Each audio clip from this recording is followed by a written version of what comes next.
এই পূজার মধ্যে কোন বিশৃঙ্খলা সৃষ্টি করতে পারে। আমরা আপনাদের পাশে থাকবো।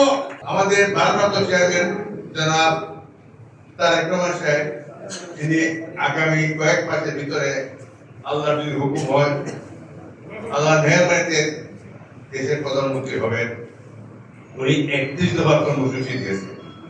31 দফা কর্মসূচির মধ্যে 16 নম্বর দেখবেন আমার কাছে আছে এবং অনেক জায়গায় অনেকে লাগাইছে। 31 দফা কর্মসূচির মধ্যে দেখবেন 16 নম্বরটা আছে যে ধর্ম স্বাধীনতা পরিষ্কার করেছেন। ধর্ম নিয়ে সিদ্ধান্ত পারবে না, কেউ হস্তক্ষেপ করতে পারে, কেউ বাধা দিতে পারে না। কাজে উনার নির্দেশে আমরা ওনাদের দলের কর্মী হিসাবে ধর্মীয় স্বাধীনতা রক্ষা করার জন্য সুন্দরগড় বাজিপুরে এবং শারদীয় পূজাতে সুন্দর সফল সার্থক হয়। স্বাধীনভাবে উদযাপন করতে যা দরকার, যেভাবে দরকার আপনাদেরকে সাহায্য করতে আমরা প্রস্তুত থাকবো। আপনাদের ধর্মের সবচেয়ে বড় অনুষ্ঠান সবচেয়ে সুন্দর হওয়া দরকার।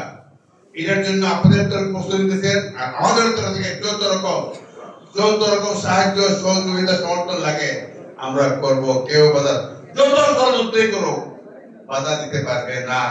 এই সাহস নাই, দাঁত বাঁকানো হাত ভেঙে দিব কিন্তু আপনাদের পূজা সুন্দর হবে, উৎসব মুখর হবে, ভয়ের কোন কারণ নাই।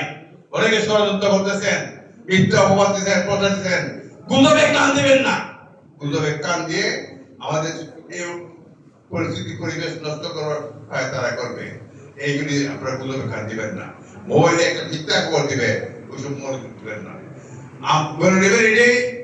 এই মিটিং এর মধ্যে সিদ্ধান্ত হয়েছে তারেক রহমান সাহেবের নির্দেশে সোনারগড়, মাধবপুর, আমি হবিগঞ্জ জেলা বা সারা দেশের দায়িত্ব নিয়ে কথা বলি না, সারা দেশেই হবে।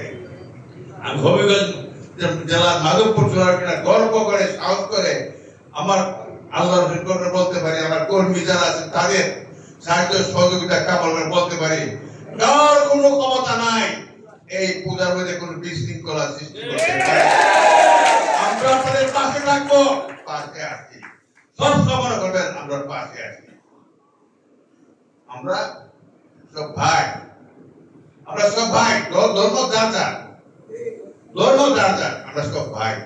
বাংলাদেশের নাগরিক হিসাবে আপনার চেয়ে সুন্দর মানুষ, আপনার চেয়ে বিদ্যার মানুষ, আপনার চেয়ে বেশি সম্পদশালী মানুষ সেদিন বাংলাদেশের নাগরিক হয়, বাংলাদেশের নাগরিক নয়, সে কি বুঝা হইতে পারবে?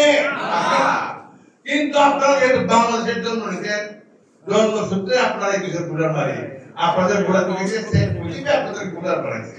এই কথা দিয়ে আপনাদের জীবনটা আপনার অতীতের মুরব্বী 1 সিঁড়ি 2 সিঁড়ি নষ্ট হয়েছে। এখন আপনারা আমাদের বিলের মধ্যে আমাদের বেশ কয়েকটা মিল করছি আমরা, ছোটখাটো মিল।